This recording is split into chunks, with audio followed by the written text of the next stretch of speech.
Tim Moore here with TLC Pressure Washing, and we were out at this older church, and it's pretty bad. But the issue is not how bad it is. Well, it is, but it's listen to this. Aluminum siding. Now, we've probably ran across 5 aluminum sidings in the last 20 years. They're not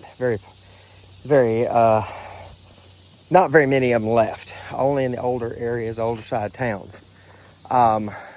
The only thing about aluminum siding is usually by the time they call somebody to actually take care of it, although I will say no transfer, which is a good sign. This was transfer, and that means this paint would be really bad shape, and it would run like just whomp, like an oxidation house. You see that oxidation, except it wouldn't be oxidation, it'd be paint.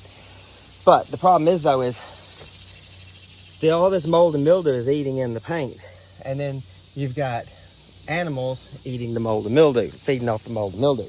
So what we're going to do is we're going to try to go with just strong enough chemicals to kill this mold and mildew. I'm not going to put any pressure on this. It's going to be ball valve rinsing pressure. I'll probably use my M5 twist because I can get a good flowing with zero pressure or near zero pressure. So we're going to try to get this to turn and rinse without causing the paint to run.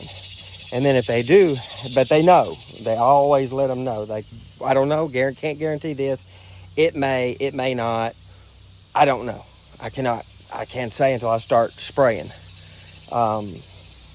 They know that if it has to be repainted, that's the deal. They know ahead of time. We'll see what happens. Tim Moore, TLC Pressure Washing in the outskirts of Murfreesboro, Tennessee. This is the M5 twist on aluminum siding. What I like about it is I can get way back and get a good flow. Look at that flow. Or I can get up close if I need to and hit something and it takes it off. Now, being that it's aluminum siding, it's a nice software so you can see where the mold has eaten some of the paint and the paint's beginning to fail in those spots. But that's pretty well normal on aluminum siding. We're very carefully, just a little bleach, a little soap, and light pressure. Tim Moore, TLC Pressure Washing with the M5 twist.